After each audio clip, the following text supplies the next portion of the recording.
So this video is about techniques to conquer the chocolate cookie monster. So you might wonder what exactly I mean with this chocolate cookie monster. The urge, the drive, the need, the necessity to just stuff yourself with those things. And the disability to stop it. I mean, we all have choices.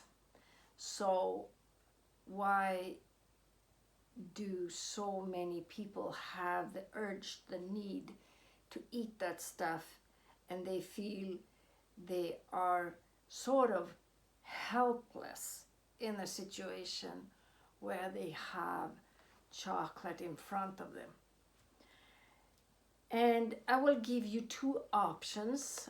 I personally used one technique, so I'm going to take that one first. I decided to become a vegetarian 1981. And being a vegetarian to me was an ethical choice. I cannot stand the killing of animals. So I wanted to get out of that, but it was also a health aspect.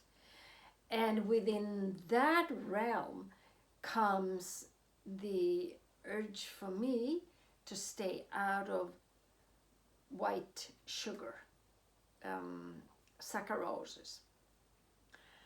And in chocolate, the way it's made regularly, there's a lot of sugar, white sugar, and also a lot of other stuff.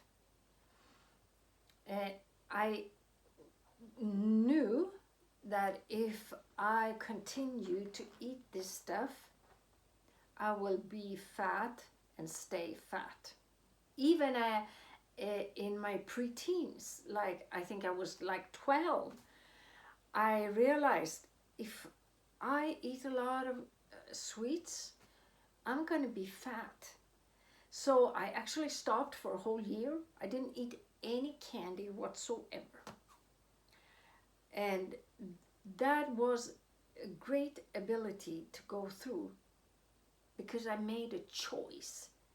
This is what I stand for. This is my standard. So, 1981, when I decided to become a vegetarian, chocolate was not on my diet. It took me a long, long time to sort of step into that standard before I finally made it. And today, I am not even interested in chocolate. I used to crave that stuff like crazy. But I started thinking about what happens inside of my body when I eat that stuff. And that is also a driving force to leave it out. What does chocolate do to my body? Is it worth those extra kilos? And I, as a person with my standard, does it match the chocolate? And the answer was no. I can have a bite if I want to, but I am not interested. And I started replacing chocolate with fruits and berries, and I love melon. That is a favorite, and melon is also very high in water content, which is a super fruit for everybody. So either you go for that road or path. You set your mind and you see, this is hurting me and I have another standard. That is maybe the most difficult road. Then there is another option, and that is if you feel the necessity to have chocolate, make a plan, and set a ratio, sort of. Okay, one small bite every day. And before that chocolate, you exercise, you do heavy exercise. Weightlifting is superb, because then you start burning a lot of the glucose inside of your muscles, and you have a need to replace that afterwards. So some kind of heavy exercise. There is one burn exercise in this program that you can choose, and that is a superb one. You do it until you just fail, and you can have your treat. Also, on the other hand, I would advise you to calculate how many calories you consume during a year if you eat this stuff every day.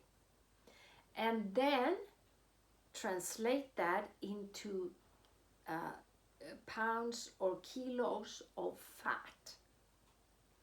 And put that amount in 2 bags and carry this around and feel the heaviness of it. And ask yourself, is this necessary? Do I really want to carry all of this weight every day? My poor body. So, start reflecting upon this thing with chocolate or cookies, what it does, what these things do to your body, and the effect in heaviness. There's also another way to handle this if you want to repel that stuff, and that is to take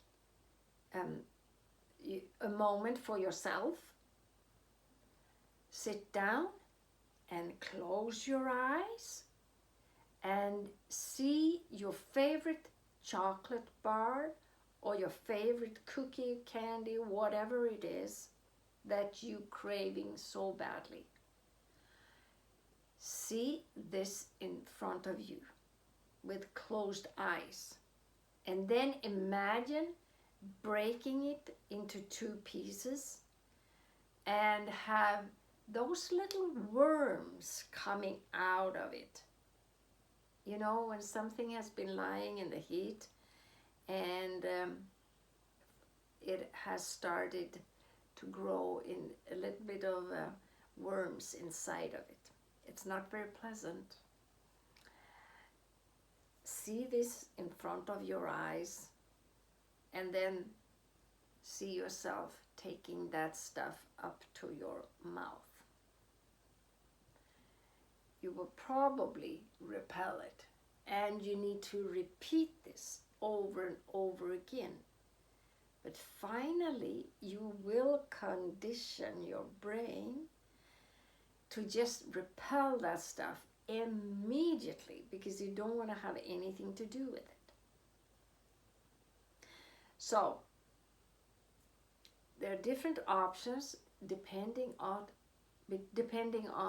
what you want to achieve and how you want to do it. The most important thing in this task is that you are sort of congruent. You're truly, wholeheartedly into this, and you have set your goal and you have set your standard, who you are and what belongs inside of you.